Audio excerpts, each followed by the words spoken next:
दुष्ट खानदानों के कुचक्र का फल है और इनकी ऐसी बदनीयती की साठगांठ है। अगर आप इनके खानदानों के इतिहास की तहकीकात करने की कोशिश करेंगे तो ये खानदान दो नहीं बल्कि एक ही है। जवाहरलाल नेहरू की दो अलग अलग रखेलों के दो पुत्र थे जिन्होंने भारत का सत्यानाश कर दिया और उनमें से एक का फल पाकिस्तान है, दूसरे का फल कश्मीर है। आपको थोड़ी सी उसके दूसरी पीढ़ी की कहानी बताता हूँ। इतनी गहराई में चले। महाराजा हरि सिंह के प्रधानमंत्री थे रामचंद्र काक और भारत के प्रधानमंत्री बनने की प्रत्याशा में व्यक्ति जवाहरलाल नेहरू जो अपने नाम के पीछे पंडित लगाते थे, लेकिन हरकतें बड़ी उल्टी थी उनकी।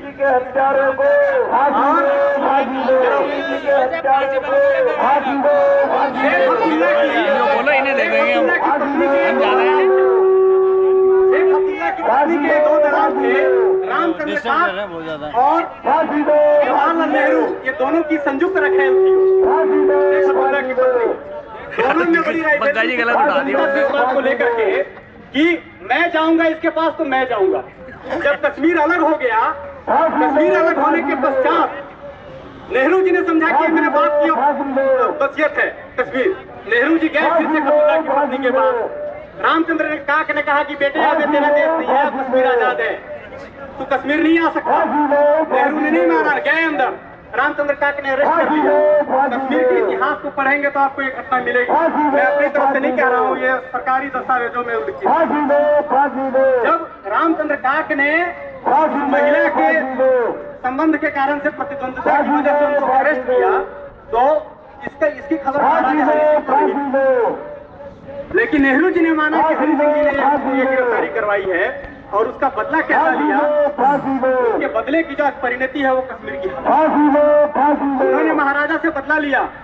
जब कबायलियों के देश में पाकिस्तान की सेना ने कश्मीर पर हमला किया और श्रीनगर से महज 4 किलोमीटर की दूरी पर पाकिस्तान की सेना थी, उस समय सरदार वल्लभ भाई पटेल के दखल अंदाजी के कारण से भारत की सेना ने मूव किया वहां। नेहरू जी ने मना कर दिया था सारे संपर्कों के बावजूद भी।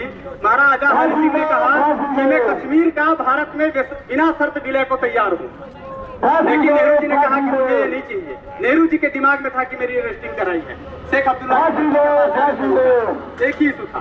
ऐसा व्यक्ति देश का प्रधानमंत्री हमारा बना था पहले। बाद में जब वल्लभ भाई पटेल के दखल अंदाजी के कारण से भारत की सेना आगे बढ़ने लगी और आज का जो हमारा एलओसी है, जिसको लाइन ऑफ कंट्रोल कहते हैं, वहां तक जब हमारी सेना बढ़ी तो नेहरू जी ने दखल अंदाजी करके एक तरफा महाराजा ने बिना भारत में कश्मीर के विलय पर हस्ताक्षर किए।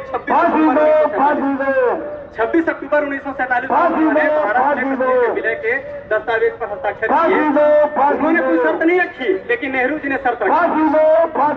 कैसा शर्त रखा मैं बताता हूँ, आप विचार करिए। स्वयं देश के नौजवान हैं, इन सब बातों की आपको जानकारी होनी चाहिए। नेहरू जी ने कहा कि महाराजा को कश्मीर छोड़ना पड़ेगा, महाराजा को कश्मीर छोड़कर दूसरे स्थानों पर जाकर रहना पड़ेगा। महाराजा ने शर्त स्वीकार किया और कश्मीर छोड़कर तत्काल वो इंदौर चले गए। अभी जो करण सिंह है उनका जन्म जरूर हुआ कश्मीर में, लेकिन इंदौर में हुआ है। अभी जिंदा है डॉक्टर।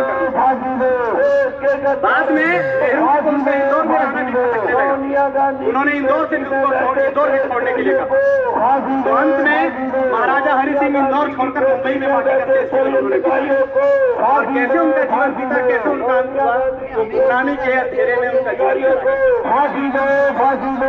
और उसके बाद जो खेल शुरू हुआ, जो नेहरू जी ने खेल शुरू किया वहाँ वो बना, उन्होंने शर्त रखा कि उनकी रखेल का पति है शेख अब्दुल्ला वहाँ का प्रधानमंत्री बनेगा। रामचंद्र काक और शेख अब्दुल्ला की संयुक्त साजिश के तहत शेख अब्दुल्ला को वहाँ का प्रधानमंत्री बनाया गया। वजीरे आजम, मुख्यमंत्री नहीं, वहाँ का प्रधानमंत्री बनाया गया। अलग संविधान वहाँ का बना।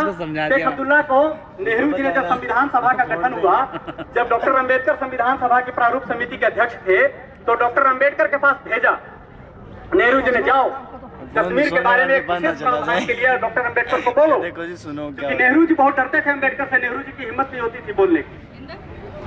अम्बेडकर के पास जब शेख अब्दुल्ला गए तो अम्बेडकर ने सीधा ही गेट आउट कहकर भगा दिया, डांट के सीधा भगा दिया, उसको गेट के अंदर घुसने नहीं दिया।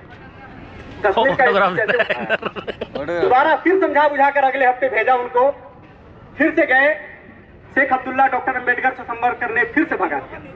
बाद में नेहरू स्वयं गए शेख अब्दुल्ला को लेकर और कहा कि ये प्रावधान डालने हैं आर्टिकल 370 नेहरू की वकालत के कारण से लागू। आप नेहरू जी के शिक्षा के दस्तावेजों का अगर अध्ययन करेंगे तो नेहरू जी के पास there was no formal degree, nothing. उस समय जहां वो पढ़ते थे उस विश्वविद्यालय की का एक नियम था कि कोई भी सेलिब्रिटी अमीर व्यक्ति का बच्चा वहां पढ़ता है तो उसको कोई ऑब्लिगेशन नहीं था एग्जाम देने का, बिना एग्जाम के उसको सर्टिफिकेट अवार्ड कर दिया जाता था और ऐसा अवार्ड नेहरू जी को मिला था। He was basically an uneducated person.